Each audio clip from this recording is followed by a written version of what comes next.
This video will go over how to solve quadratic inequalities.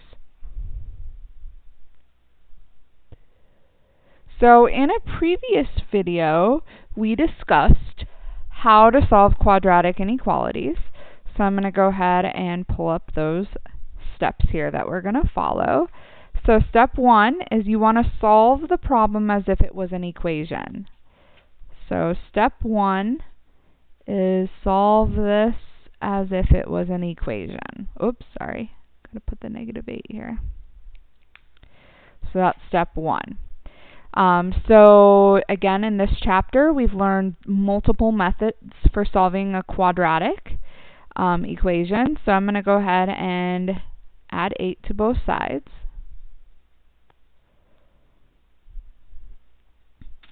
And I like factoring, so I'm going to see if this can be factored. I'm going to see if anything multiplies to 8 and add to -6. If not, I will then go ahead and use the quadratic formula. So it has to add to a negative, so I know the bigger number has to be negative. It has to multiply to a positive, so I know they both have to be negative. So -2 and -4 would work. And then we set each of these equal to 0. And solve. And we get x equals 2 and x equals 4. Okay, that was step 1. Step 2, you're going to go ahead and make a number line and put those numbers as your boundary numbers. So we're going to go ahead and make a number line. Smaller number goes first, larger number goes on the right. And then you have to think about whether these numbers are included or not, whether the 2 and the 4 should have solid circles or open circles. So we go back to the original problem, and because it has the equal to, this means or equal, that's how we know that these two numbers, when we plug them in, will equal this number. So that is why we're going to put solid circles here. So we know we're going to use a bracket because these are solid. Bracket here. Okay, so now we're going to pick step 3. Choose any numbers you want that fit in between the regions. So pick whatever number you want greater than 4. So I'm going to go ahead and pick 5. And then pick whatever number you want between 2 and 4. I'm going to pick 3. So you could pick 2.5, but why not pick 3, right? And then you could pick any number less than 2. So I'm going to go ahead and pick 1. I could pick -1 if I want, or -5, or -5,000, whatever I want. So then I'm going to go back now. Step 4 is to substitute those values into the original problem. So step number 4 is go back to the original problem we were given and now plug in the numbers we got. So I'm going to go ahead and start with 1. 1 squared is 1. -6 times 1 is -6. And 1 minus 6 is -5. So both of the numbers are negative, so we have to think of money.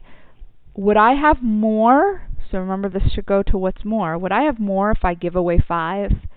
Or if I'm in debt 5 versus debt 8? Yes. -5 is greater. It means I'm going to have more money if I give away 5 versus give away 8. So since this is true, I know that I'm going to shade this side here. So the 1 is included in the shading. Now we're going to go ahead and plug in 3. So I'm going to go back to the original problem. X squared minus 6x is greater than or equal to -8. And we're going to go ahead and plug in the 3 for the x.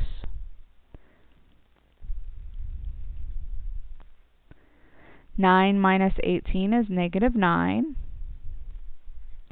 So is -9 greater? Will I have more money if I am in debt 9? No.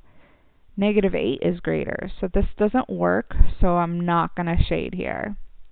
All right, one last time. We're going to take the original problem.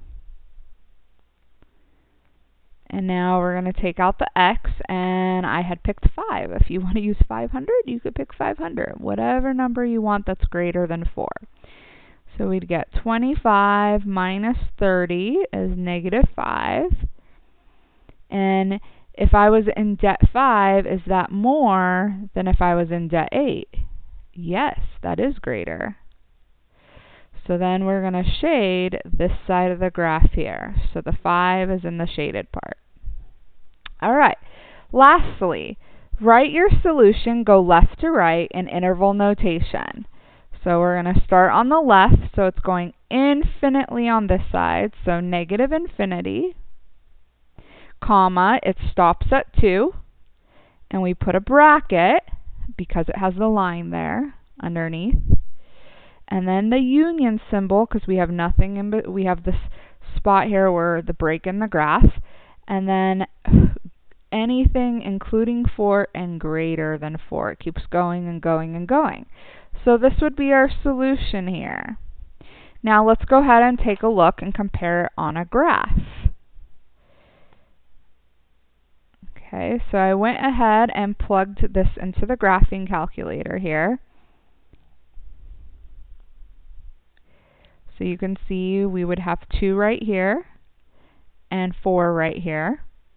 And I want to know where the graph is greater, above. So the graph is greater here and here. It's above the x-axis. So from 2, so from negative infinity to 2, and then the graph goes below. That's why it's not shaded here, because it's not greater. And then the graph goes above 0, above the x-axis from 4 and on. So the graph goes below in between them. So that's why we're not shading it.